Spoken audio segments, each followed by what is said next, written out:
All right, everybody, welcome to Math with Grace. Okay, everybody, today we are doing Pre-Algebra, Book 801, Lessons 5 through 8.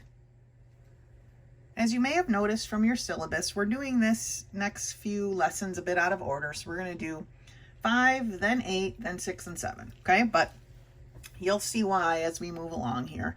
And Chapter 5, or Lesson 5, the first part of the lesson that we're going to work on is changing mixed numbers and fractional percents to a decimal.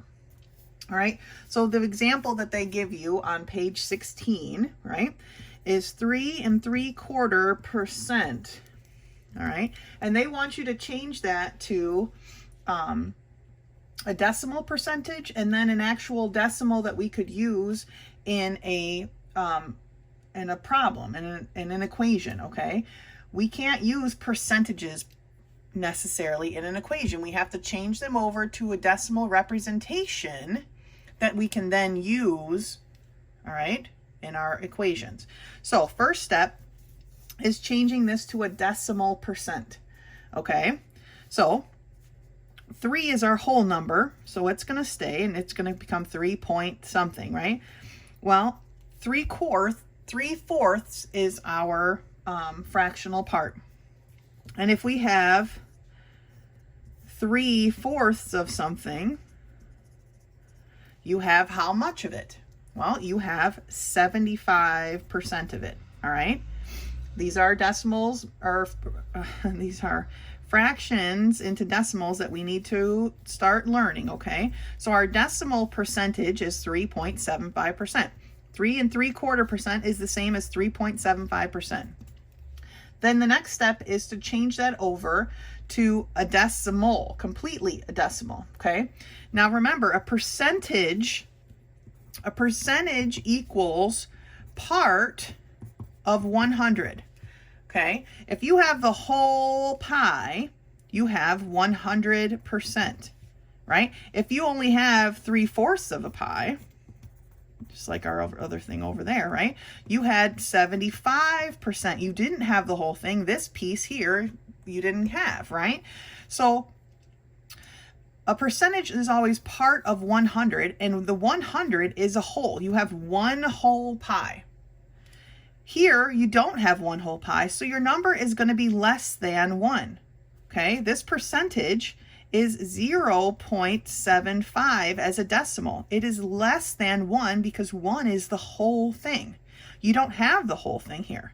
You have a part of it. You have a percentage of it, okay? You only have part of it, which is always going to be less than 1. So the only time your percentage as a decimal is going to be more than 1 is if it's 100% or more. And I know you're thinking, well, how can you have more than 100%? We're going to hold off on talking about that explanation right now. Just know that if in the future you will, and you'll see why. But for right now, 100% equals 1.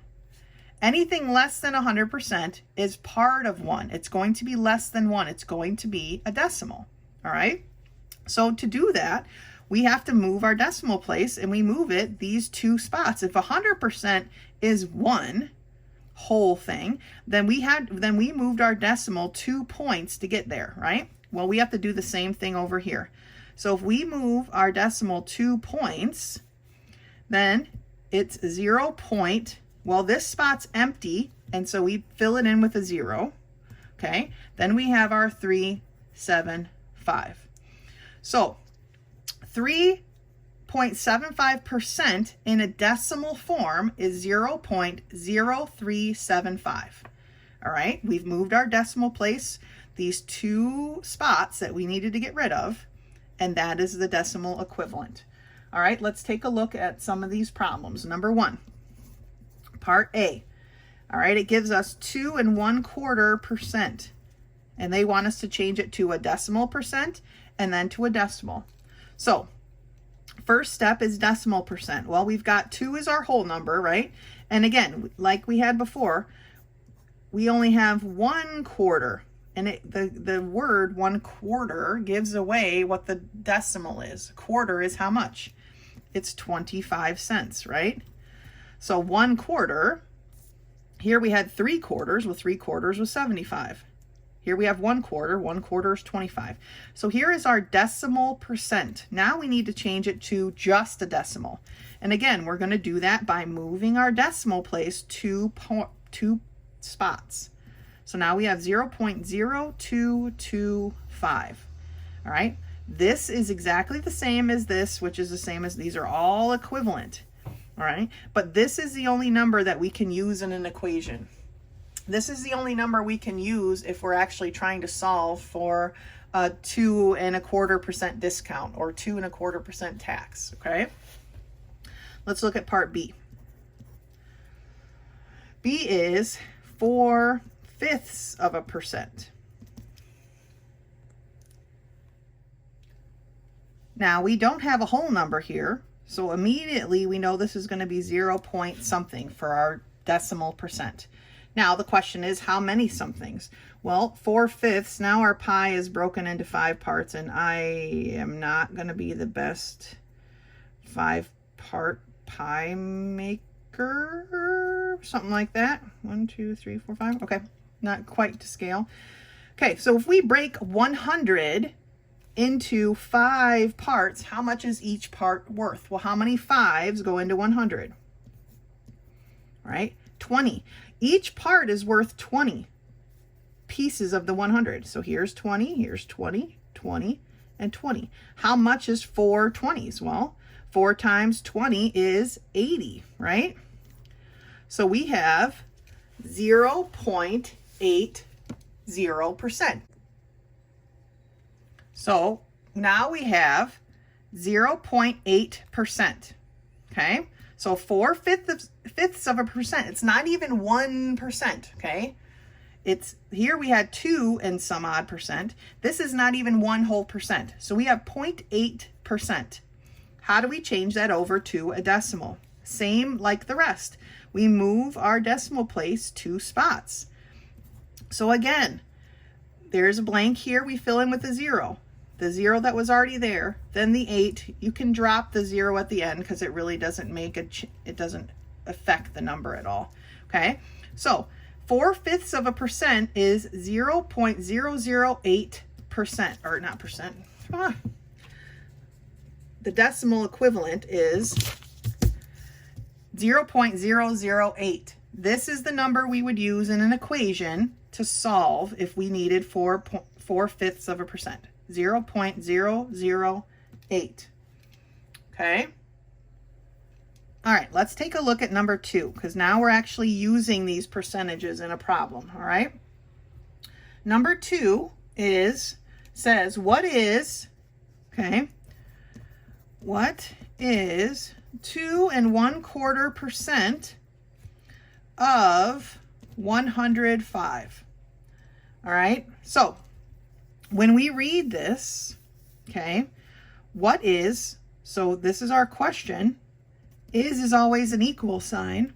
2.25%, excuse me, of is multiplication. So we want 2.25% of 105.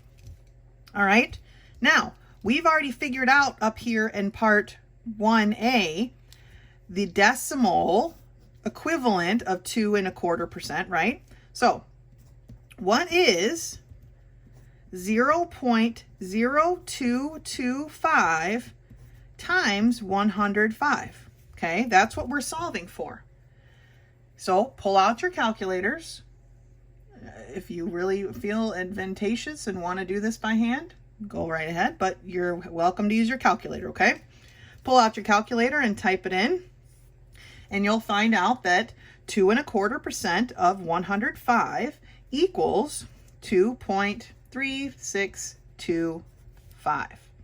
Okay, that's our answer for number 2. All right, let's take a look at number 3, and it reads, what is 4/5% of 98? Okay, here's how we set that up. You could use an X if you wanted. That's a very geometric or a very algebraic term. What is, the word is always an equal sign, okay? 4/5% of multiplication, 98. Okay, of is always multiplication. Now, in part 1, letter B, we figured out the decimal equivalent of 4/5%, didn't we? So we substitute that in. So our 4/5 is the same as 0.008 times 98. Okay, again, get out your calculator, boopity boopity boo, tap it in, and we'll find out that that number is 0.784. Okay, this number is very small, so I would not expect a very big number to be here. All right, so that is your answer for number 3. The next part of lesson 5 is calculating increase and decrease. Okay, this is more percentage work, but this is how it goes. Okay, to find the amount of increase or decrease, we multiply the percent of the increase or decrease by the original number. And then if it's an increase, we add it back to the original number. And if it's a decrease, we subtract it from the original number. Okay, so if we're looking for a 10, goodness gracious, a 10% increase over 35, okay, a 10% increase over 35, how would we write 10%, first of all, as a decimal that we could use? Remember, we can't use 10% as it is. We have to change it to a decimal so that we can use it. We have to move the decimal point 2 places. So 10% is the same as 0.1. Okay? We're going to multiply that by our original number. So 0.1 times 35. 0.1, okay, times 35. That's going to give us 3.5. Okay? Now, 10% increase over 35 is an increase of, we're talking about just numbers, but it's an increase of 3.5. So now, because we're increasing, because we are making something larger, we're going to add it back to this. So now we have 35 plus 3.5, and that's equal to what? 38.5. So our increased number would be 38.5, okay? If we were to take a 10% decrease, okay, over or under, I guess, 35. All right, our 10% would be the same, 0.1 times 35, and it would still be 3.5, except this time we would have 35 minus 3.5. Okay, 35 minus 3.5 to give us 31.5. All right, we're decreasing it. 10% decrease. It's like if something was on sale. This is more like taxes, okay? So let's take a look at number 4. Number 4 reads that the original price, okay, and I'm not going to write out everything, but the original price is $23.95, all right? And we are going to increase that. I'm just going to show that by drawing an arrow, an up arrow. We're going to increase that by 15%, all right? And part A, they want to know the amount of the increase. How much is it, the price going up? All right, so to figure that out, we've got to take $23.95 times, how do we change this 15% into a decimal? Remember, we have to move the decimal 2 places, and we end up with 0.15. So that's what we're multiplying by. We cannot multiply by this number. It doesn't work. This is what we need, okay? So if we take 23.95 times 0.15, we get, and remember, we're talking about dollars here, we get $3.59. All right? Now there are some extra numbers there. If you punch this into your calculator real quick, it actually came up to 3.5925, right? But we don't talk about dollars with that many decimal places. So we rounded the 9 based on the 2 that was there, and because the 2 was less than 5, the 9 stayed the same, okay? So $3.59 is what the price went up. So what is the new price, which is part B? The new price is the $23.95 plus the $3.59, okay? These are all dollars, so we just simply add them together. The new price is $27.54. All right, that's number 4. This is the change in price, okay? All right, let's take a look at number 5, which is, we're calculating the increase and decrease. The price went down 8%, so 8% down from $48. All right, now we're talking about a decrease in price. All they want to know for number 5 is, what is the new price? Okay, the price is going down. What is the new price?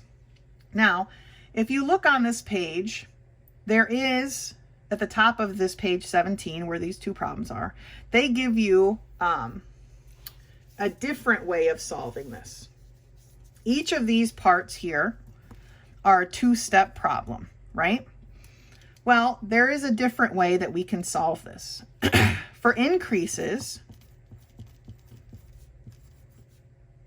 okay, for increases, when we have a 10% increase, we have the 10% plus the 100% that we already had, right? Because we're already paying for the full thing, but then we're also getting 10% more than that full thing. So we have our 100% plus our 10%. Remember when I talked about more than 100%? And that's going to give us 110%. Now, if we used the 110% as a decimal, which would be 1.1, we would have come up with this answer right here. Okay? For a decrease, okay, they're taking away 10%. So rather than paying, or rather than getting 100% of something, you're getting 10% less than that. So instead of getting 100%, you're getting 10% less. So what does that come out to? Well, that comes out to 90%, right? You're only getting 90% of the something. Well, if we use the decimal equivalent of that, it would be 0.9, right? And if we multiplied this 35 by 0.9, we would get that number, okay? So number 5, when they only give you the line that says, what is the new price? They want you to do it this way, okay? So, because it's just one step, it's not this 2-step process. They don't want to know what the increase is and then what the new price is. This is the 2-step process we would have to do. Here, they just want the answer. How much, what is the new price? It's gone down 8%. What is the new price? Okay, well, if we look at that, we were paying 100% and we're taking off 8%. So now we're only paying for 92%. All right. If we take $48, how would we write 92% as a decimal? Right? We have to move our decimal place. It would be 0.92, right? So if we take 48 times 0.92, okay, we will get in one step our answer for our new price. Okay, we punch it in your calculator and you find out that the new price is $44.16. So when you look at this, there's 2 different ways to do these increases and decreases, okay? You can do this 2-step process where you actually find what 10% is of the original and then add or subtract it, whether you're finding an increase or decrease, or you can do it in this process. Now, sometimes they're going to ask you what is the amount that's being increased or what is the amount that's being decreased, and you're going to have to do it this way. Sometimes they're just going to want to know the answer. What is the new cost? What is the new price? What is the new, whatever, you know, the new number we're looking for? You can then do it. I mean, you can still do it this way, but you can do it in the one-step way, either by adding the two percentages to get a new percentage, all right, that's going to be usually higher than 100%, or subtracting them to figure out what exactly you're paying for. Okay, when you're getting a discount, you're not paying the whole price. You're only paying part of it. Okay, what part are you paying? 100 minus what they're taking off. All right, in this case, it was 92%. That's what you ended up paying. All right, so that is finding or calculating your increases and decreases. Okay, the next section of lesson 5 is finding percent of increase or decreases. Okay, and there's some steps to follow on page 17. And it says first to find the difference between the original amount and the new amount. Okay, and so this is difference, and you're going to put that over the original.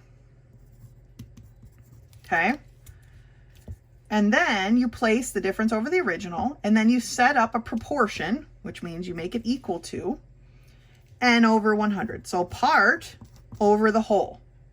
All right, this is the ratio, the proportion that they want you to use to find the percent of increase or decrease. All right, so let's take a look at how this works on number 7. Number 7 reads, a change from 23 to 15 is a decrease, because the number went down, right, of what percentage? Okay, well, first step is to take 23 minus 15 and find that answer. Okay, it's 8. Now we know the difference. Let's put it into our proportion. So the difference over the original is equal to n over 100. All right, now to solve for n, we're going to multiply both sides by 100. Okay, that cancels out these 100s. And now we have, what's 100 times 8? Right, 800, good. 800 over 23 is equal to n. That's the number we're looking for.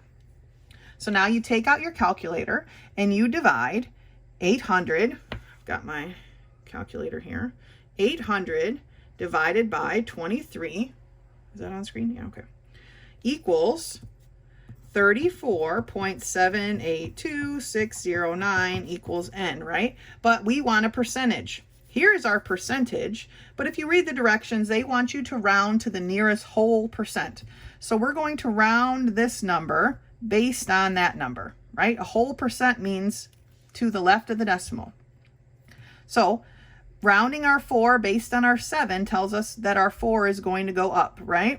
So we end up with 35%. Okay, this is a decrease of 35%.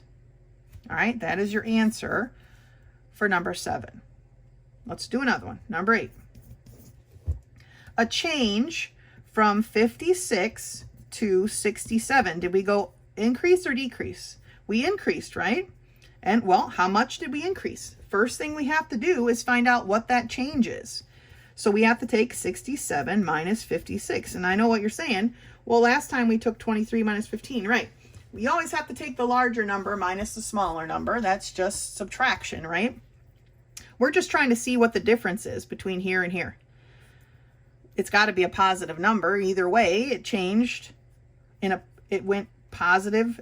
Here's a positive number is what we wanted, okay? The way we stack them is what makes it important. Okay, so 67 minus 56 is 11. All right, so our difference is 11. Our original number was 56. Please make sure you don't put in the 67. That's not our original number. Our original number was 56. All right, and that's going to be equal to n over 100. Again, multiply both sides by 100. Okay, what you do on one side of an equal sign, you have to do on the other.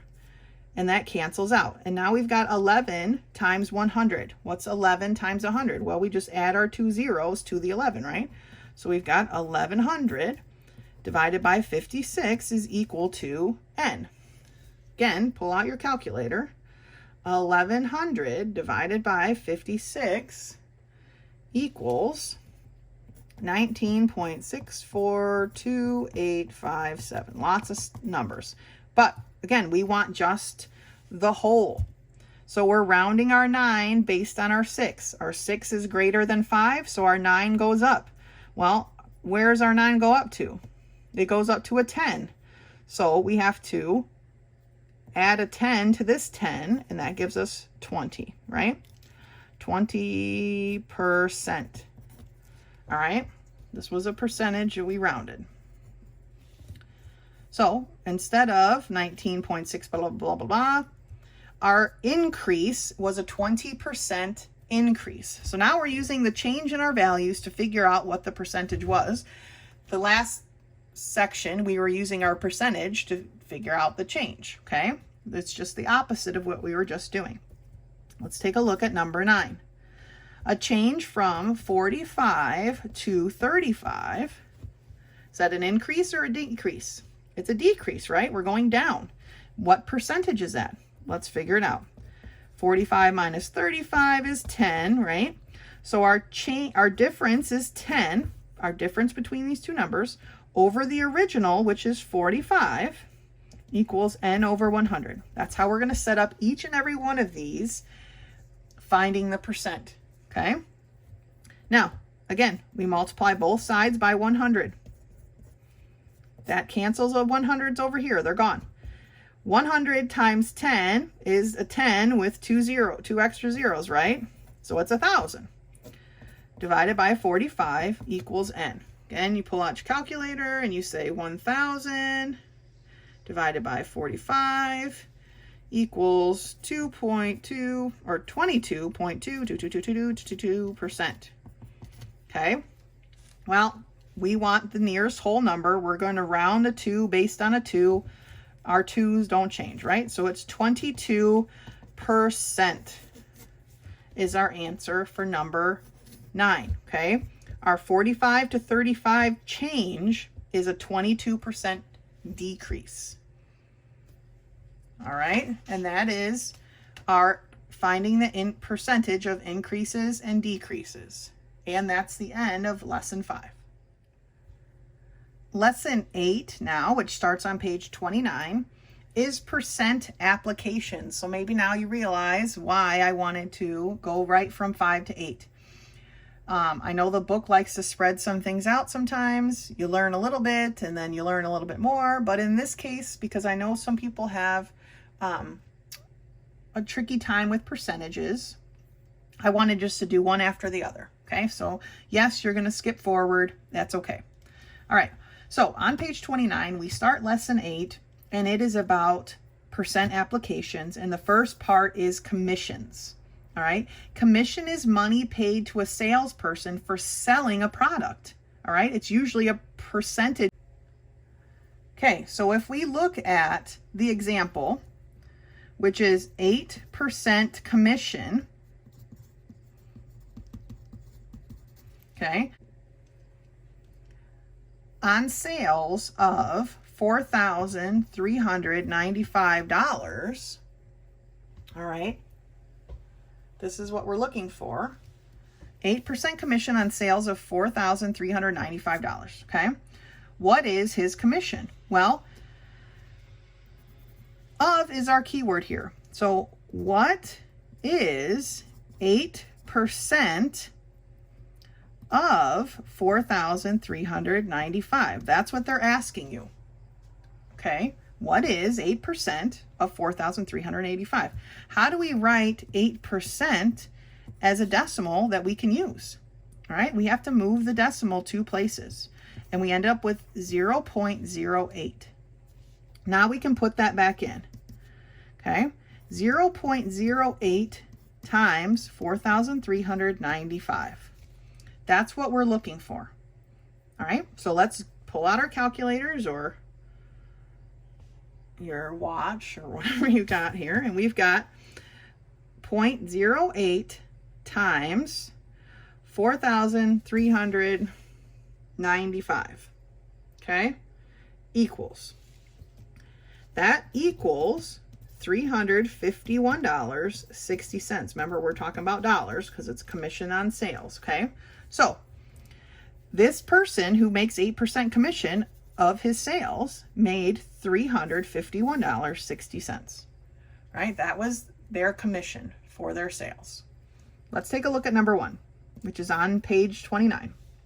It says a salesperson receives 7% commission, and I'm just going to call it COM for now, on sales of $1,475.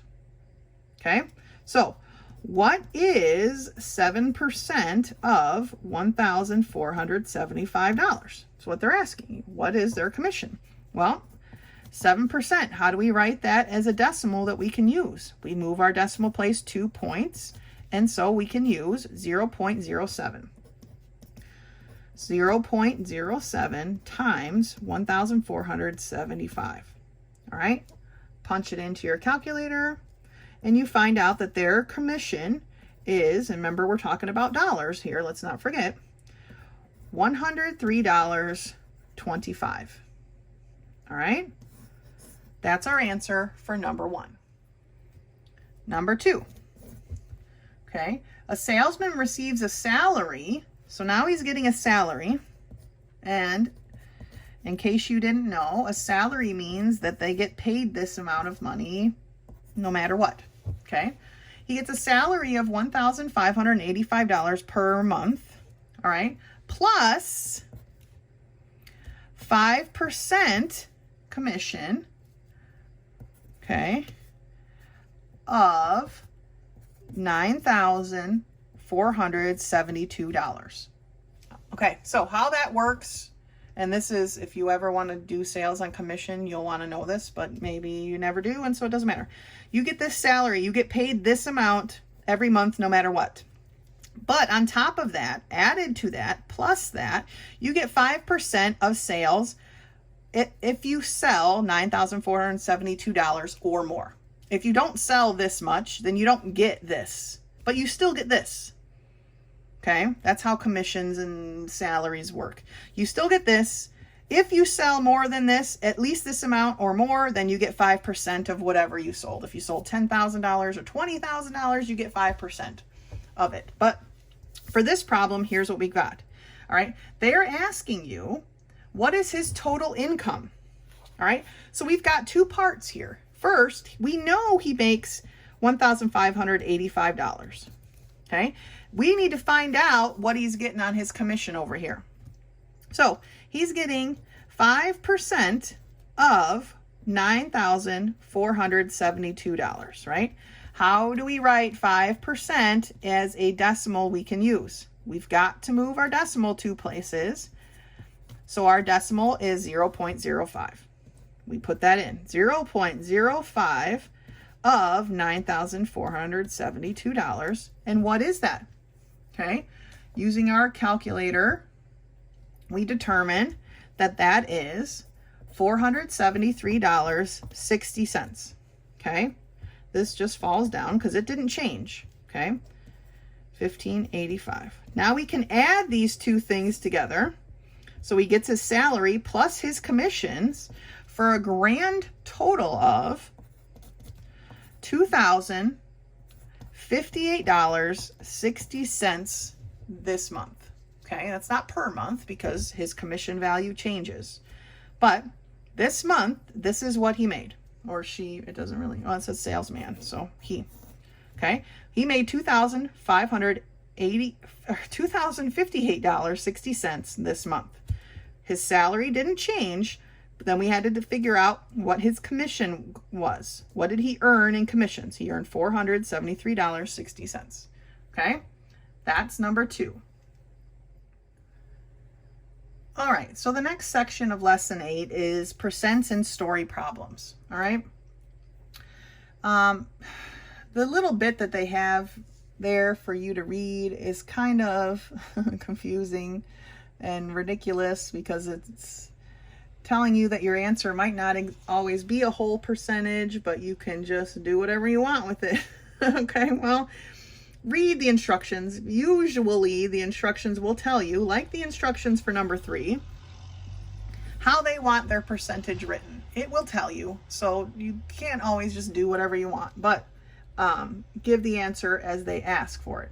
So let's work through number 3. It's a story problem. I'm not writing out the whole story problem, but here we go. Hometown Appliances had a super capacity washer normally costing, so our original cost, OG cost, right, is $439.99. Okay, but it's been reduced to $398.99 for a sale. It's on sale. What percentage was the reduced price of the normal price? So here's where we're using our difference over our original equals n over 100. Okay, so we need to figure out the difference. $439.99 minus $398.99 is what? Calculator it, and we figure out what the reduced cost is. Not reduced cost, but what the change in the cost is, okay? What the change is. The change was $41. All right, 41, and you can put your decimals if you want. 41, and what's our original? $439.99, right? Equals n over 100. So we have the difference in cost over the original equals n over 100. Okay, what's our next step? We multiply both sides by 100, right? Okay. Our 100s exit here. We've got 41 times 100, so that just means we add 2 zeros. So now we have 4,100, right? 4,100 divided by 439.99 equals n, okay? Pull out your handy dandy calculator, and we've got 4,100 divided by 439.99 equals 9.3183936 equals n. Okay, well, what do our directions tell us? Give your answer to the nearest whole percent. Okay, so here's our whole percent, and we're using a 3 to round it. This is a percentage. 9 being rounded with a 3, the 9 doesn't change. Okay, 9%. All right, that is the amount of the discount you're getting if you buy this washing machine right now. It's a 9% discount. Okay, that's all they're doing for story problems. It's the only example they want to give you. Just make sure you read your story problem thoroughly and you do like I did. I just wrote down what information they gave us so that we could continue forward. What information is important? Story problems like to have a lot of information, not all of which is important. Let's look at the next section. All right, so the next section on page 30 is using fractional equivalents of percents in story problems. All right, this is no different than what we just did in the section right above it. It's still using a percent in a story problem, except this time it's a fraction of a percent. Okay, we need to make sure we know our fractions of our percentages. Remember, a lot of them they're going to use in this book and for a little while are listed on page, what is that, 4 and 5? 3 and 4, something like that. Remember, we're supposed to be memorizing those, okay? But to find a decimal out of a fraction, if say you had 7/9, right? You would just take 7 divided by 9 on your calculator, okay? Top divided by the bottom. And that would give you, here, let's do it. That would give you your percentage. 7 divided by 9 is the decimal, 0.777, it repeats, okay? Same way, but some of these we just need to memorize. So let's look at number 4. Number 4 reads, Glenn's Auto Repair normally charges $45 per hour for labor, okay? So they charge $45 per hour for labor, all right? However, Glenn charged widowed Grandma Eberly only 60% of the regular cost. Okay, so he charged her only 60% of the cost. How much did he charge Grandma per hour? Okay, what did he charge her per hour? All right, he only charged 60%. So they're asking you, what is 60% of $45? Okay, what is 60% of $45 is what they're asking here. Okay, and I know you're thinking, well, that's not what's written. No, but that's what they're asking. He charged her 60% of $45. How much was that? This is the same thing. What is 60% of $45? This is in a statement that we can easily transfer over to an algebraic form. How do we write 60% as a decimal? Right, 0.6. Good. What is 0.6 times 45? Okay. Whip out your calculator. 0.6 times 45 equals 27. Okay. He charged Grandma $27 per hour. What a nice guy. Gave her a discount. Okay. So, story problems. They didn't even use a fractional percentage for this one. You could have changed it into a fraction, but let's not make things harder than we need to. Sometimes we will be working with fractions, but if we don't need it to be a fraction, let's not go that far, okay? So, 60% of $45 is $27 an hour. All right? Let's do what we know how to do. We don't need to make anything harder by forcing it to be a fraction when it doesn't need to be. All right? Good job. Let's take a look at the interest formula next. All right, the last part of lesson 8 is using the interest formula, okay? Interest equals principal times rate times time is the interest formula, okay? I stands for interest, okay? P stands for principal, all right? R is the rate, and T equals time. Principal is the amount invested, okay? Rate is your interest rate, a percentage, okay? Now, time is always in years. Time is always represented in this formula in years, but you're saying, well, I don't always invest for a full year. We'll get to that. I think they're going to start us off with solid years, and so we don't need to worry about that. But these are the different parts of our interest formula. So let's take a look at number 5. Number 5 tells us that $5,725 was loaned out, okay, at a 7.5% interest rate. This is the rate, okay, for 2 years. Y-E-A-R-S, okay? Here is our principal, here is our rate, here is our time. They want to know, A, what was the amount of interest earned?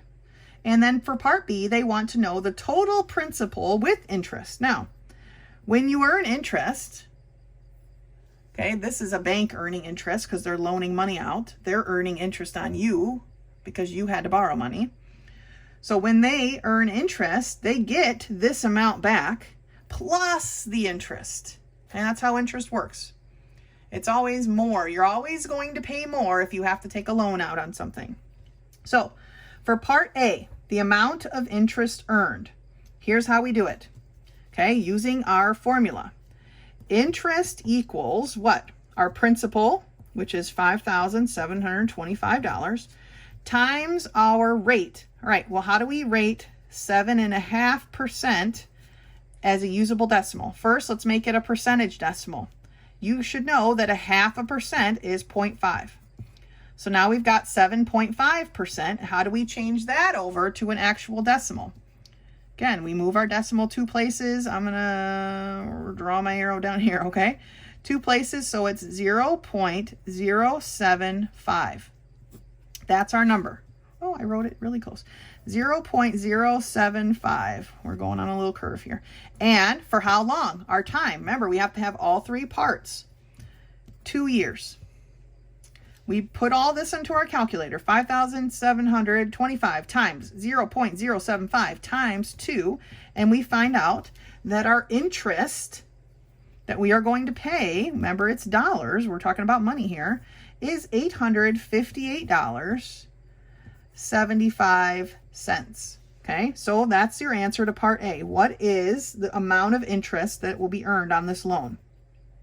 $858.75. Okay, well, what is the total that's being paid back then? The total principal with interest. We have to add our original price, our original loan, $7,525, plus this $858.75.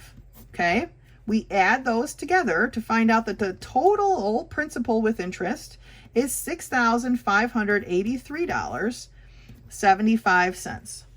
So if you're borrowing from a bank, it's $5,725 at a 7.5% interest rate for 2 years, you're going to end up paying $6,583.75. That's how it works. When you don't have enough money to buy something, you have to borrow, they're going to make money off you. And that's how they do it. Okay? Let's look at number 6.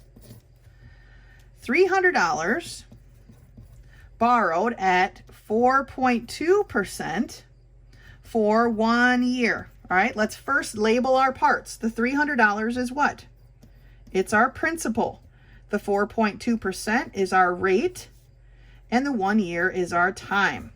Okay, again, they want to know what is the interest, and then what is the total amount to repay? How much money you have to pay altogether. So, finding our interest is going to be our principal of $300 times our rate. 4.2% is what in a usable number for an equation? We have to move our decimal, 0.042, okay? So we put that in, 0.042 times our time, which is just 1 year. Yay, makes it easier, right? We figure all that out, and we find out that our interest is equal to, and we're talking about money, $12.60, okay? Our $12.60 then must be added to our original principal. Okay, and that gives us our total amount to be repaid is $312.60. All right, so we borrowed $300. We have to pay back a total of $312.60. Okay, that's the interest formula. Interest equals principal times rate times time. Remember, our time is always in years. I'm pretty sure they're going to give you full years at this point, but at some point we are going to have to transfer part of a year into what fractional part of a year, okay? But those are our examples for now. That's lesson 8. The next lesson we're going to look at is lesson 6 that starts on page 20. Okay, area and volume.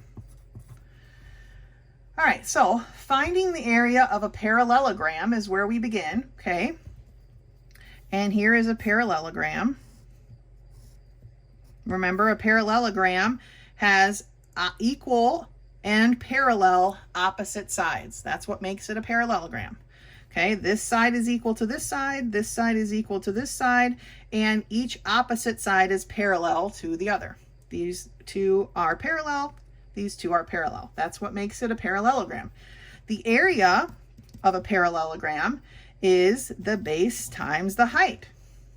Okay, now the height, because our sides here are bent, is actually the distance between the top and the bottom. Okay, they're bent, so it's not this distance, but it's the distance between the top and the bottom. That is our height, and here is our base. All right, so let's take a look at a couple of problems on page 20. I believe it's called number 1. Oh, I have it covered with a post-it note, but number 1, part A. We've got, and I'm not a very good artist, so, you know, deal with it. Especially you geometry. When you get to geometry, it's laughable, but I do my best, okay? All right, so we've got this parallelogram, and it shows this as a dotted line because it's not really part of the shape. It's in the interior, okay? And it says that this is 4 centimeters and the base is 12 centimeters. Our height is always perpendicular, okay? Like the corner of a piece of paper is perpendicular, a 90-degree angle. It is always perpendicular to the base, which is why it is illustrated with the little box. Okay, doghouse. Somebody called it a doghouse once. Little box. All right, so to find the area of this shape for part A, we have the area equal to the base, which is 12 centimeters, times the height, which is 4 centimeters. Okay, so we've got 2 parts. We've got this part and we've got this part, right? Let's do the number part first. 12 times 4 is 48, right? Then we have centimeters times centimeters. Well, if we have a variable times a variable, or in this case a unit times a unit, we come up with a unit squared. They have to be the same unit. A volume or an area is always going to be a unit, whatever the unit is, feet, yards, miles, whatever, squared. When we're dealing with areas, we always have the unit squared. Please do not forget to include your units in your answer. All right, I need to see that you understand that an area is always a unit squared. You're taking a centimeter times a centimeter, and then we're going to end up with a centimeters squared. That an area is always a unit, whatever the unit is, squared. Let's look at part B. Part B is a tall shape, okay? And it's got its dot, dot, dot, dot, dot, dot, dot, dot, dot, and it's labeling it as 18 inches. See, now we got inches, and this is 8 inches. All right, so the area of part B equals the base, which is 8 inches, times the height. In this case, our height is 18 inches. Okay, again, we still have 2 parts. Our area then, you can pull out your calculator, 8 times 18 is 144. And then we have how many inches? We've got inches squared. An area is always squared. Okay. Moving on to the next section. So that is for the area of a parallelogram. Okay. The next section is the area of a trapezoid. Well, I'll draw a line right here, and we've got area of a trapezoid. Okay, area of a trapezoid has a special formula, and that is that the area is equal to 1/2 base 1 plus base 2 times height. Please feel free to make a cheat sheet of these formulas. I'm not expecting you to memorize these formulas right off the bat. I just want you to know how to use these formulas. So don't feel like you have to memorize them right off the bat. I just want you to know how to use them. That's what's important to me. In future books, not in this book, but in the next books and so on, there's a page 0. I know you're like, what does that mean? It's the very beginning of the book, page 0. And it will have these formulas on it, important things. And sometimes you'll need to add to those as we go because it won't have everything. And feel free to use that page on your homework or on your tests, okay, on your quizzes, because it's got the formulas. And I don't have a problem with that. I don't need to know if you know how to memorize things. I need to know that you know how to utilize information. So that's what we're doing here. So a trapezoid looks like this, okay? It has 2 bases, And I know you're like, well, that's the top, but they're still called bases, okay? The two bases are parallel. It's the two sides that are parallel to each other. Remember, parallel means that they run next to each other in some degree, and never, ever, ever would they cross, right? Well, these sides here, if you continue to draw them forward, they would cross each other eventually, right? So they are not parallel. But to the best of my ability, the bases run along each other and never, ever, ever cross. That's what parallel means, okay? So those are our two bases. And just like for our parallelogram, the height is the space, perpendicular space between them. All right, and then we take a half of that. We actually find the median, take an average of our trapezoid, which is this part, times our height. Okay, so let's just apply this to a problem. Let's look at number 2A. All right, we've got a trapezoid, and we've got a 5-foot base here. We've got 2-foot height and a 6-foot base. All right, we're going to plug this into our formula for our area. So we know the area of this trapezoid is equal to 1/2 base 1. It doesn't matter which one is base 1 or base 2 because you're adding them together. So 5 plus 6, those are our bases, times our height of 2 feet. Okay, now you can see on this one I've left off my units, right? But I'm keeping them in mind. At the end, I have to have a unit here because it's giving me a unit in the problem. But I don't want to write all the feet in here because it just gets cumbersome. So please, if you're not going to write your feet in your unit in, please do not forget it at the end. Okay, so our area is equal to 1/2. What's 5 plus 6? Okay, that's 11 times 2. Well, what happens here when we take 1/2 times 2?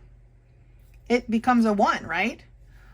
1/2 times 2, which is the same as 2 over 1, is equal to 2 over 2, which is equal to 1.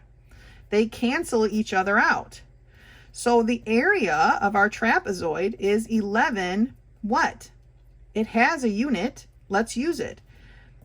Because we're finding area, we know that it's going to be a squared unit. So it's 11 foot squared, or 11 feet squared. Okay, that is our area for 2A. I'm going to try and squeeze 2B. Yeah, I'll put it over here. Okay, let's see here. This one's a little bit different of a trapezoid, but a trapezoid just the same. Okay, 5 meters, 7 meters, 4 meters. Those are our dimensions that we're given, right? These are our bases, because here, if we continued this and this, eventually they would cross, right? So the 5 and the 4 are our bases. So our area is equal to, which makes 7 our height. So our area is equal to 1/2 5 plus 4 times 7. Okay. This time we can't get rid of our 1/2 as easily. 5 plus 4 is 9 times 7, right? Okay. Unfortunately, we're not getting rid of our 1/2 as easily as we would like, but let's continue on. Our area is equal to 1/2 of, what is 9 times 7 from our super math skills, right? What is 9 times 7? 63, right? Got 6 on this side, 3 on this side. Does everybody know that trick? I put 9 times, you put up all your fingers, and if you're, this is only works for 9s, by the way. I'm put down my 7 because that's 9 times 7. I got 6 on this side and 3 on this side, and my answer is 63. If you didn't know that trick, now you do. Okay? So 5 plus 4 times 7, which became 9 times 7, gave us our 63, and we need half of 63, right? So our area equals 63 divided by 2. We need to figure out how many 2's are in 63, right? Well, how many 2's are in 6? 3. There's no remainder. How many 2's are in 3? There's only 1, right? That's a 2. We got a remainder of 1. Our remainder goes over what we're looking for. So our area is 31.5 what? Meters squared. Okay? Our area is 31.5, or you could write 30, you could have used your calculator, which is fine. 31.5 meters squared. Same thing. All right? Again, calculators are fine. We're in pre-algebra. We can use our calculators where appropriate. All right? 63 divided by 2 is 31.5 meters squared. That's our area for trapezoid. All right, the next section for our areas are the areas of irregular shapes, shapes that aren't just one thing, okay? If we look at number 3, we've got this, oh, and actually this doesn't exist, not yet anyway. We've got this shape. Maybe it's the shape of a house or someone's yard or a driveway and a sidewalk, whatever, it doesn't really matter, okay? But they want you to find the area of the shape. And now they've put little check marks, is what I call them, on things. And what happens, what those check marks mean is that those things that are marked the same are equal. So this section, these two sections are both marked with 1 check mark. That means they are equal to each other, okay? This sections are marked with 2 check marks. They are equal to each other. And this one is labeled 6 inches. If this one is 6 inches, this one is 6 inches, okay? This side here is labeled with 18 inches. And then this section is marked each with 3 check marks. So all sides are equal and they are 10 inches, okay? They want you to find the area of this shape. First thing we have to do is break this into 2 parts because we can't find the area of this. Now you could break it into 3 parts, but 2 parts are easier. If we draw a line right here and we label this part 1 and part 2, we know that this has got to be equal to this. So if this is a shape with all 4 sides equal to each other, what is it? What kind of shape is that? It's a square, right? It is a parallelogram, but it is a square. All right, all the sides are 10 inches. And then this is a rectangle, which is also a parallelogram. So our area for our parallelogram equaled our base times our height, right? We've got 2 parts.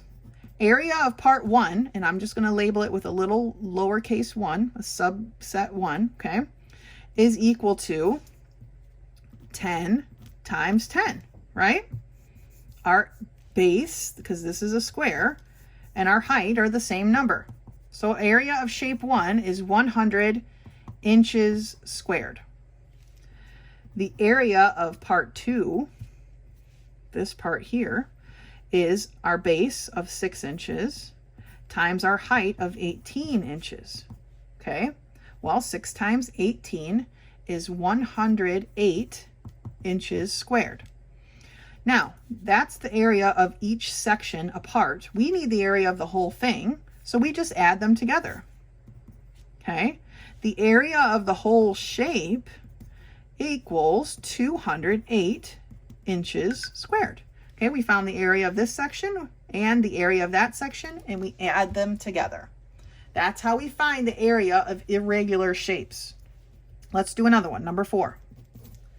Number 4 is a little bit different in so much as it's a wall, okay?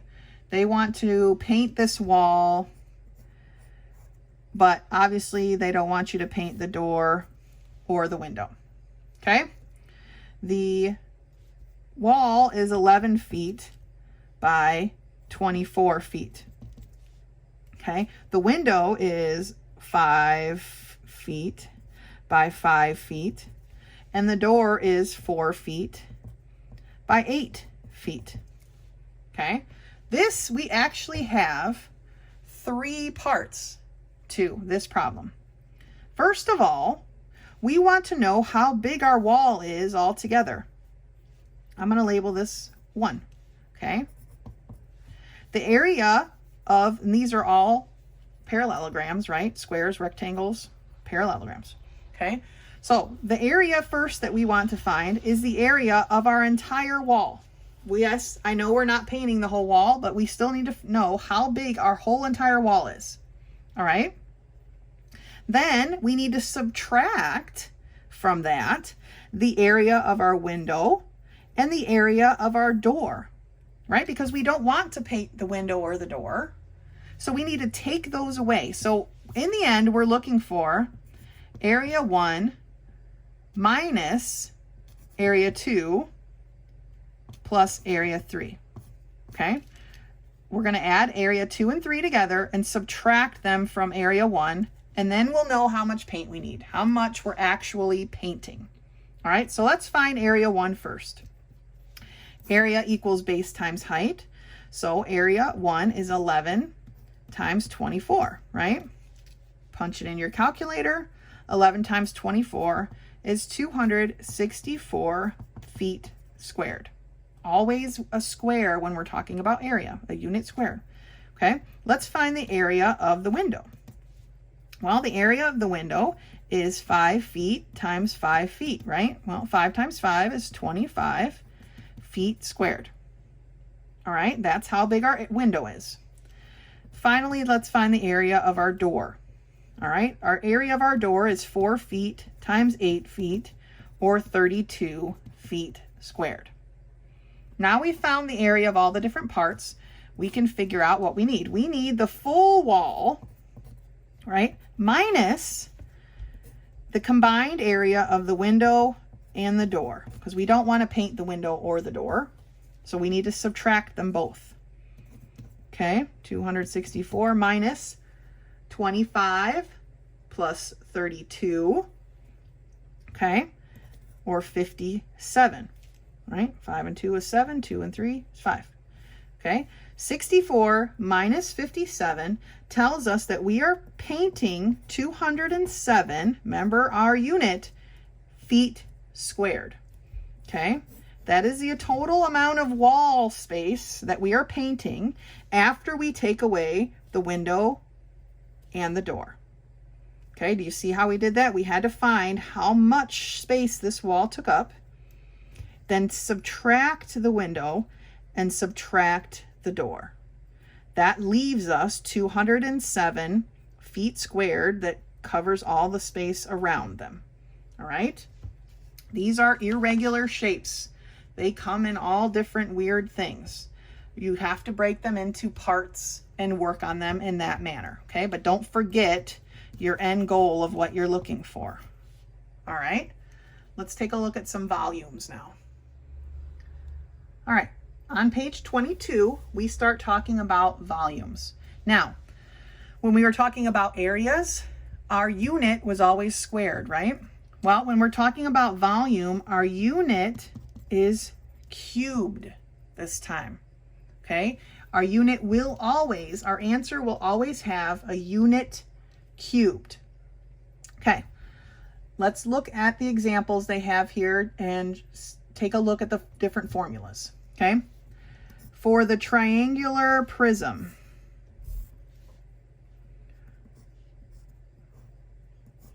and like I said, I'm not the best artist here. Okay, here is a triangular prism. This part here is 2 centimeters. I should have drawn it bigger, sorry. This outer edge here is 3 centimeters, and then this edge here is 5 centimeters, okay? The volume of this is big B times H, where big B is equal to the area of the base.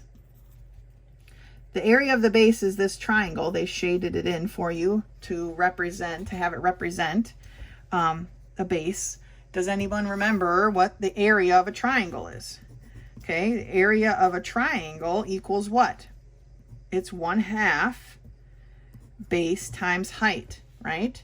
So basically, the formula for the volume is equal to, if we substituted this for the big B, because it's exactly what they're looking for. It'd be 1/2 base. I don't want to write it that way. Hold on. 1/2 of the base times the height of this section times the height of this. Okay, so let's put it into numbers here. Our volume equals 1/2 the base of our triangle, which is 3, times the height of our triangle, which is that 2 centimeters that's in the shaded part. I'm on page 22, so take a look at it.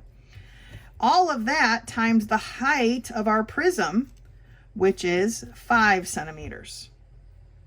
Okay, do we see where we got that from? Big B represents the area of the base. Big B represents the area of the base in every single formula we ever will use from here on out. That's what big B means, area of the base. Now, sometimes, a lot of times, our bases are going to be different things. Here, our base is a triangle. This is the formula for the area of a triangle. So this part right here is our triangle, and this part here is our prism. This is this height here, okay? 1/2 the base of our triangle times the height of our triangle times the height of our prism. All right? Now, what did we talk about before when we had 1/2 times 2? Remember, they cancel each other out, right? So our volume here is really just 3 times 5. So our volume is 15. What is our unit? Centimeters. And how do we write centimeters or our units here for volume? It's always cubed, because this is a centimeter, this is a centimeter, this is a centimeter. Centimeter times centimeter times centimeter gives us centimeters cubed. Okay? All right, the other part is a cylinder. Okay, here's our radius is 5 meters, which is fairly healthy cylinder here. And the height of our cylinder is 8 meters. All right, so the volume is big B times H. The formula for the cylinder is exactly the same basic formula, except our big B, our area of our base, is something different. What is the area of a circle? The area of a circle is pi times the radius squared. Okay, these are all things that you can be putting on your cheat sheet. Okay, all these formulas. If you want to draw pictures so that you know what they are, I like to label my areas with a little drawing of what it is. Here was my area of a triangle. Here's my area of a circle. Okay, so area of a circle is pi r squared. So the volume of our cylinder is really pi r squared height. All right, now we've got all the parts that we need to fill in our answer. They want you to use 3.14 for pi. Sometimes they'll give you the fractional equivalent of pi, but they will tell you what they want you to use for pi. So here our volume is 3.14, which is our pi. What is our radius? Okay, our radius is up here, right? Radius is half from the center of a circle out. That is the radius. 5 squared. And what is the height of our cylinder? The height of our cylinder is 8. Okay. 3.14. 5 squared. Now remember, 5 squared is not 5 times 2. 5 squared is 5 times 5. So what is 5 times 5? Right, 25. Okay, you're definitely going to need your calculator for this one, but here's what we're putting in. 3.14 times 25 times 8.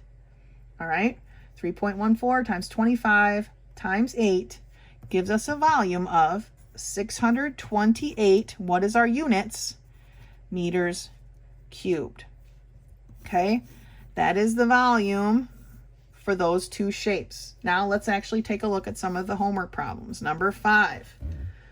Oi, they really are stretching my artistic talents with these shapes here. It looks a little something like that, and it goes like this, and maybe here, I don't know, it probably should be higher like that. Yes, I talk to myself quite a lot. Good thing I get along with myself. Be problems if I didn't, huh? Okay, sure. Something like that, okay? That's the best I'm gonna get. This, it shows that this is perpendicular, and we've got 8 centimeters here. This line right here is the 6 centimeters, and then we've got 9 centimeters going that way. All right, so triangular prism. They've shaded in this part to tell you that this is the base. All right, so let's plug in our formula for volume. Volume equals big B times H. All right, our area of our triangle is going to be 1/2 base times height. I know I just wrote it right there. I'm writing it again because for me in particular, writing things multiple times helps me memorize them. Maybe that works for you too. So let's take a look. So the volume of this shape is 1/2 times the base of our triangle, which is 8, times the height of our triangle, which is 6, times the height of our prism, which is 9. All right, I'm going to reduce my 1/2 here right now. What is 1/2 of 8? Half of 8 is 4. Okay, so now I've got my volume equal to 4 times 6 times 9. Again, you pull out your calculator, punch it in, and you find out that your volume equals 216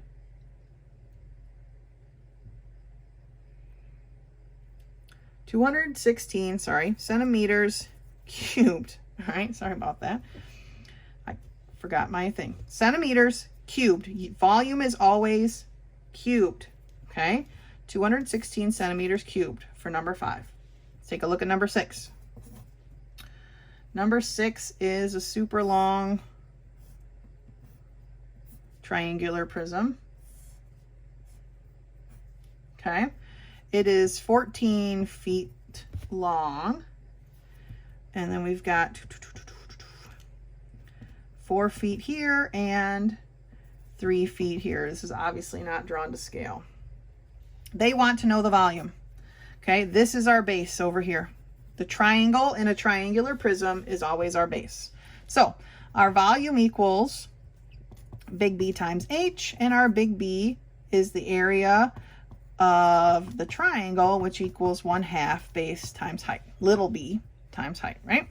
So our volume equals 1/2 the base of our triangle times the height of our triangle times the height or the length of our prism. All right, again, just like I did on the last one, I'm going to reduce my 1/2 here. What is 1/2 of 4? 1/2 of 4 is 2, right? So my volume is going to equal 3 times 2 times 14. Again, calculator moment.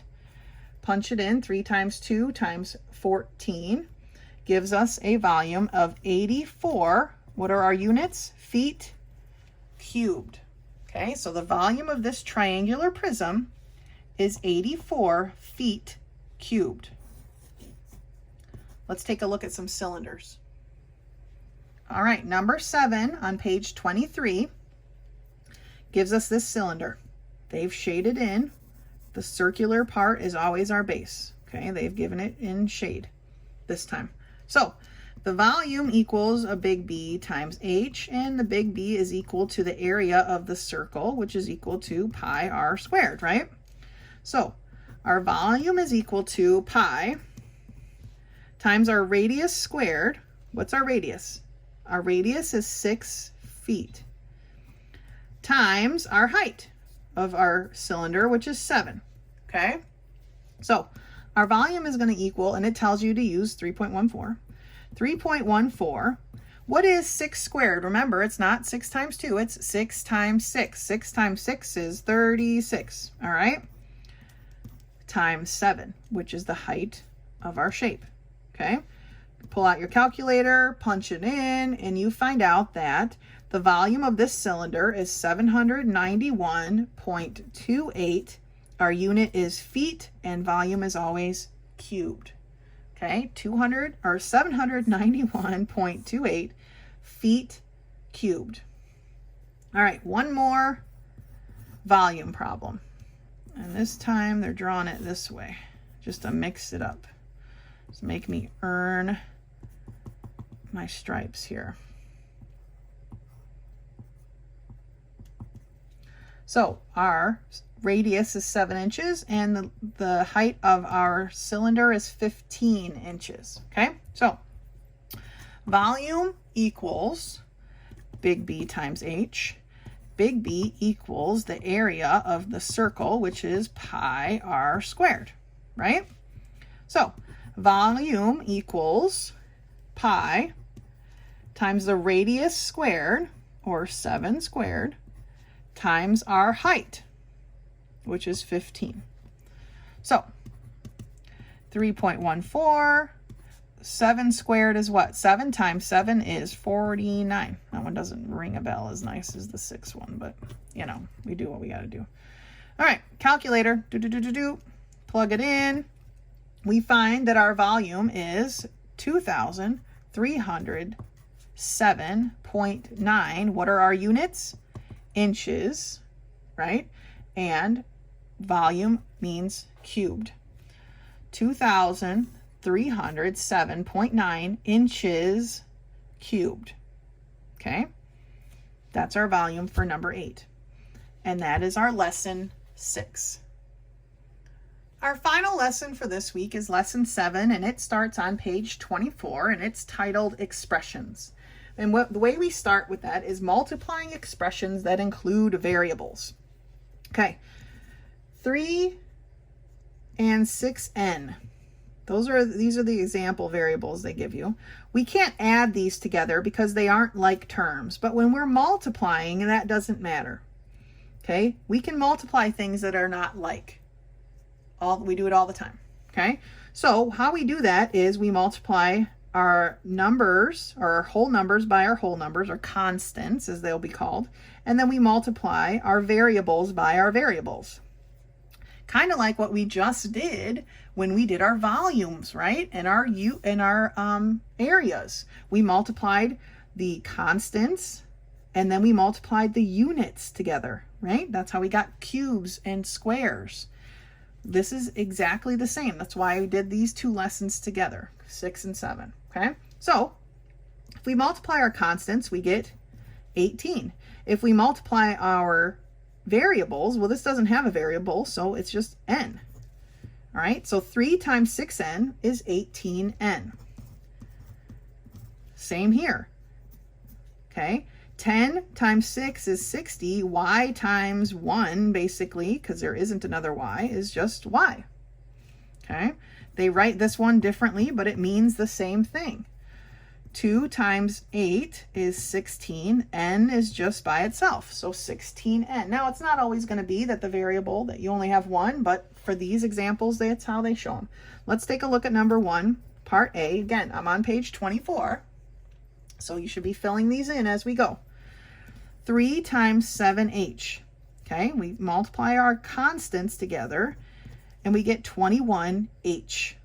Okay, we're basically saying we have 7 h's, we're multiplying that by 3, now we have 21 h's. Okay, 9x times 7. Okay, here's our 9 trick again, right? Put down our 7, 63. Okay, 63x. C is 8 times 9s. Our constants is 8 and 9. Again, we can use our 9 trick again, right? Except this time we put down our... I'm old and have arthritis and it doesn't work very well, but put down our 8 finger and we've got 72, right?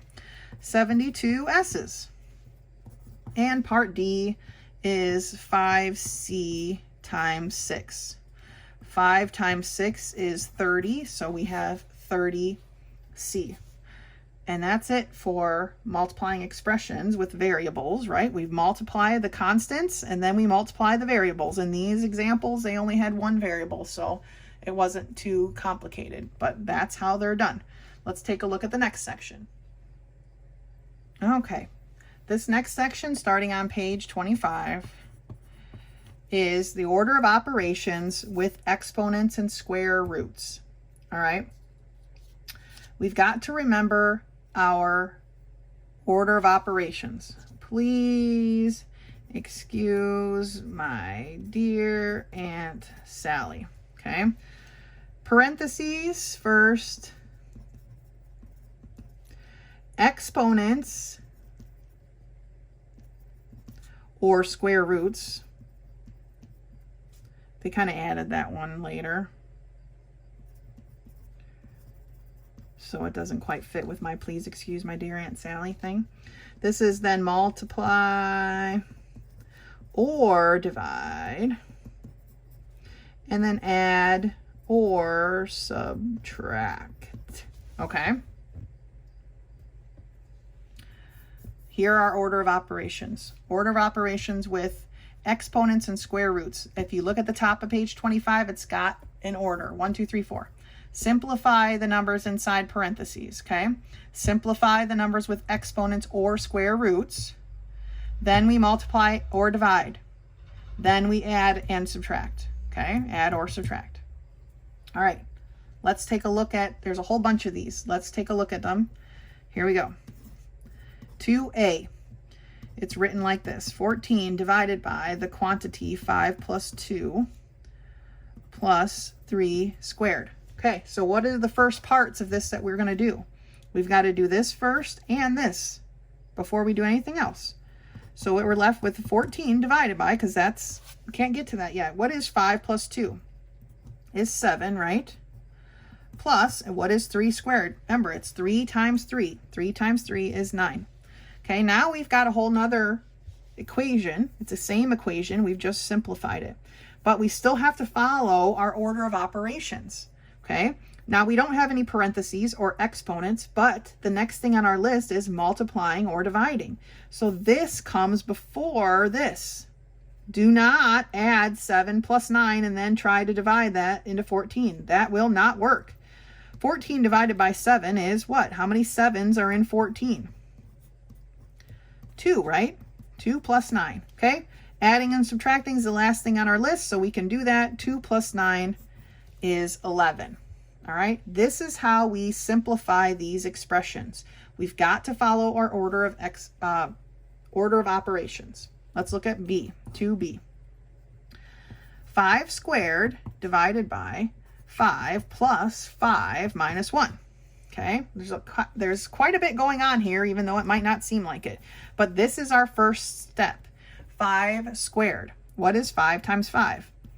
5 times 5 is 25. Okay, and I know I'm writing this out quite a bit. If you feel comfortable simplifying, say, this section of it, because it's not tied into this division, then go ahead and do that. You can combine these steps. You do not have to make every step I make. I'm making each and every individual step so you can see the process. Okay, the next thing in our order of operations would be this division. All right, 25 divided by 5. How many 5s are in 25? Well, there are 5 plus 5 minus 1, right? So here's what we're left with: 5 plus 5 minus 1. Now we can just go from left to right, or you can do it however you want, because adding and subtracting have the same level. You do not have to do one before the other. They are at the same level. 5 plus 5 is 10, minus 1 is 9. So the answer for part B is 9. Let's look at C. 2C is 8 plus 18 divided by 3 plus 6 divided by 3. Okay? Following our orders of operations, this and this are exactly the same thing. They're both division problems, and they both need to be done before this addition. So that leaves us with 8 plus what? What is 18 divided by 3? How many 3s are in 18? There are 6, right? Plus, in here we've got 6 divided by 3. How many 3s are in 6? 2. So now we're at a point where we've got all addition. 6 plus 8, or 8 plus 6 plus 2. We can just do it all in a row. 8 plus 6 is 14, plus 2 is 16. Okay? So, order of operations. I'm going to do number 3, and I'll leave number 4 and 5 for you to do on your own. All right, problem 3, just like the rest, have come in 3 parts. Okay? Let's look at A. Okay, remember our order of operations. Please excuse my dear Aunt Sally. I feel like I need to come up with a new one because now they got the square root right here. Give me some time. Well, I'll think about it. We'll figure out what Miss Howell can throw down for that. All right, but we don't have any parentheses, but the next thing would be our square roots, right? Because that comes here in this exponent line. So what is the square root of 16? Remember, when we're finding the square root of something, we want to know what number times itself equals this. Well, 4 times 4 equals 16, right? So 4 is the square root of 16. So we've got 4 plus 2 times 5 minus 12 divided by 14. Or not 14. I wrote 14. I'm sorry. Divided by 4. Glad I caught that because that would have been uncomfortable. All right. Now, with our order of operations, we've got a multiplication here and we've got a division here. They're on the same level with each other, so we can do both in this step. So we've got 4 plus, what is 2 times 5? 2 5s is 10, minus what is 12 divided by 4? How many 4s are in 12? 3, right? So now we're at their addition and subtraction. See, we start at the top, we work our way down. We're at our addition and subtraction phase, so we just do it. 4 plus 10 is 14. 14 minus 3 is 11. Right, so our answer for 3A is 11. 3B actually has parentheses, so we need to do what's in the parentheses first. So we've got 6. What is 7 minus 2? 7 minus 2 is 5, so we're left with 6 times 5 plus 8 divided by 4. Well, we're at the multiplication division stage. Okay, these are sections are both equal to each other, so let's multiply and divide in one step here. 6 times 5 is 30, right? Plus, what is 8 divided by 4? How many 4s are in 8? There are 2, right? Now we're adding them together. 30 plus 2 is 32. All right? They seem complicated when you see them all splattered up there, but if we take them one step at a time, we can get worked through quite easily. Okay? Part C is the last one I'm going to work through for these types of problems, and it reads 21 divided by 7 plus 64 divided by 2 to the third power. Well, we know that exponents is the first thing that we need to work on here. 21 divided by 7 plus 64 divided by what? 2 to the third power is the same as 2 times 2 times 2. Okay, 2 times 2 is 4. Times 2 is 8, right? So this is now an 8. Now we're at this stage where we've got 2 division problems. So we will do them. 21 divided by 7. How many 7s are in 21? There are 3, right? And here we have 64 divided by 8. How many 8s are in 64? Well, there are 8 8s in 64. So now we're at 3 plus 8. 3 plus 8 is, again, 11. It's become a very common answer for these problems, but don't let that confuse you. All right, so part C for number 3 is 11. This is how we simplify. Please remember your order of operations. All right. The next part of lesson 7 is called powers of 10. Now remember, when we multiply a number by 10, we are annexing or adding that 0 to the number, right? So 9 times 10 is the 9 with an annexed or added 0. Well, that works for all of the, no matter how many zeros are here, these are called the powers of 10. So the best way to do these is just to do them, right? Number 6A is 10 to the 4th power. What does that represent? Well, it represents this 1 with 4 zeros. All right? So it's 10,000 if you wanted to put a little comma there. All right? 10 to the 4th power means the 1 with 4 zeros. So let's look at B. 10 to the 6th power. Okay, that's a 1 with 6 zeros. All right? So that's a million. All right. Part C, these are pretty simple. 10 squared, 10 times 10 we know is 100, or 1 with 2 zeros. Okay. Now let's do it opposite. That's what they want you to do for number 7. They give you 100 million, and they want you to write it as a power of 10. 10 to the what power? Well, how many zeros do we have? We've got 1, 2, 3, 4, 5, 6, 7, 8 zeros. So 100 million is the same as 10 to the 8th power. What about part B? 10,000. Well, that is 10 to the what power? 1, 2, 3, 4. 10 to the 4th power, okay?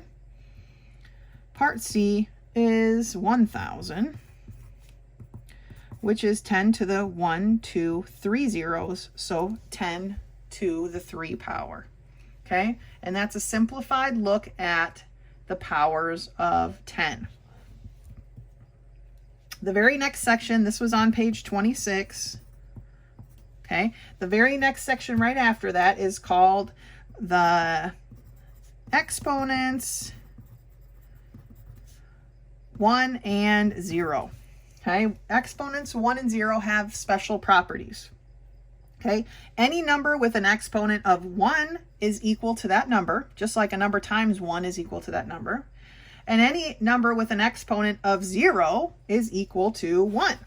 So that looks like this. Here are the examples they give you. 2 to the 1 is 2, 5 to the 1 power is 5, 10 to the 1 power is 10, right?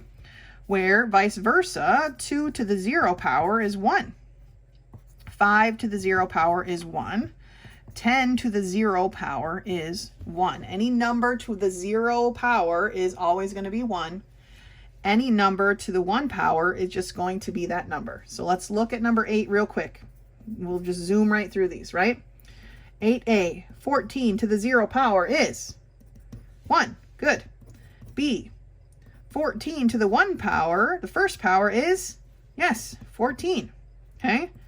C, 8 to the 1 power is, yes, it's 8, right? And D, 5 to the 0 power is 1. Very good. Any number to the 0 power is 1. Any number to the 1 power is simply that number. Okay? Those are exponents 1 and 0. All right, there's 2 parts left of lesson 7 and then we're done. All right, we've almost made it. We can do it. The first of the last 2 parts is expressing numbers with negative exponents. We are on page 27, the very top of page 27. Okay, this is what an negative exponent looks like. Okay, this is the example that they gave you. 2 to the negative 1 power. Okay, here is how we show this. Here's how we express this with a positive. We want to change these to have a positive exponent. Okay, when it has a negative exponent, you have to, and I like to call it cross the line. You have to cross the line. So here's my line, and you have to cross the line. Okay, put a 1 at the top because it's got to be something up there. All right, you've taken the 2, you've crossed the line, and now it's 2 to the 1 power. Okay, we're taking the reciprocal basically. When you have a negative exponent, you want to take the reciprocal, and I just call it cross the line. So when you hear me say that, that's what I mean. You're going to take the reciprocal. Okay, and then 2 to the 1 power is 2, right? That's what we studied. So let's look at one more of the examples. 5 to the negative 3rd power, we're going to find the reciprocal. We're going to cross the line. The reciprocal of that would be 5 to the 3rd power, right? 5 to the 3rd power is 1 over 5 times 5 times 5, okay? And eventually you'll memorize these as 125. So 5 to the negative 3 power is the same as 1 over 125. All right, let's take a look at number 9. 9a is 2 to the negative 6th power. Okay, we're going to take the reciprocal. We're going to cross the line. So now it's 1 over 2 to the positive 6th power. Okay, which is 2 times 2 times 2 times 2 times 2 times 2, okay? Punch it in your calculator, work it out in your head, whatever works for you, is the same as 1 over 64. All right, let's take a look at B. 3 to the negative third power, we're going to cross the line, we're going to find the reciprocal, is the same as 1 over 3 to the positive third power. All right, so 3 times 3 times 3, 3 times 3 is 9, times 3 is 27, right? So 3 to the negative third power is the same as 1 over 27. Part C, 2 to the negative fourth. Cross that line, take the reciprocal. 1 over 2 to the positive fourth now. 2 times 2 times 2 times 2, right? 2 times 2 is 4, times 2 is 8, times 2 is 16. Okay, 2 to the negative fourths equals 1 over 16. All right, last one. 10 to the negative 2 power, okay? 1 over 10 to the 2 power, or 1 over 100, right? We're going to cross that line. We're going to take the reciprocal. That's how we express exponents, negative exponents, all right? Last one. All right, last section. We got this. We are expressing negative powers of 10, okay, 10 with negative powers, as a decimal. And we are at the bottom of page 27 now, right? These are something we just have to learn. 10 to the negative 1, you can write it like we did this one. This is a fraction. That's what we were doing up here. Now we're talking about decimals, though. They want it as a decimal. So while I know we just learned how to write them as a fraction, now they want them as a decimal. Here, instead of it being 10 with just 1 0, we need 10 with 1 decimal. The number 1 with 1 decimal, okay? So 10 to the negative 1 is the number 1 with 1 decimal place. See how there's 1 decimal place here? This will make more sense as we get bigger here. 10 to the negative 2, remember these are always going to be small, so I'm going to just start with 0 point. We need 2 decimal places and the 1. The 1, now we have 2 decimal places because of this, okay? 10 to the negative 3, 0 point. I've got to have 3 decimal places, the 1 at the end. Okay, so 10 to the negative 3 is 0.001. Let's take a look at another, last one. I mean, they go on and on. It's not the last one. I mean, it literally goes on and on forever, amen. But this is the last one we're going to look. 4 has 4 decimal places. 1, 2, 3, 4. The 1 goes at the far right, and we fill in the zeros with the rest. That is 10 to the negative 4th power. Let's look at these problems. 10a. 0.0001 is equal to what? Okay, well, it's 10 to what power? How many decimal places do we have? We have 1, 2, 3, 4 decimal places, right? So we know that it's 10 to the negative 4th power. B, we've got 0. Oh my gosh, make sure I don't get this wrong. 0.00. I'm trying to copy it. 0, 0, that's 2 more, 0, 0, 1, right? I've got 1, 2, 3, 4, 5, 6 zeros, 1, 2, 3, 4, 5, 6, 0. Okay, I got it. got it copied over correct. How many decimal places do we have? What is this? We've got 1, 2, 3, 4, 5, 6, 7 decimal places, right? So this is 10 to the negative 7 power. All right, part C. It's a bit easier for me. It's 0.1, and that is to what power of 10? We've got 1 place, so it's to the negative 1 power. All right, now for the number 11, they want you to write them. We're doing the opposite now. 11a, 10 to the negative 1 power. Oh my gosh. Could they make it any easier, right? 0.1. We've got our 1 in 1 decimal place. Good. B, 10 to the negative 3 power. Okay. 0 point what? We need 1, 2, 3 decimals, 1's always farthest on the right, so it's 0.001. And C, 10 to the negative 2 power.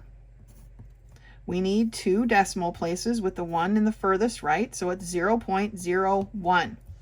Okay, and these are expressing negative powers of 10.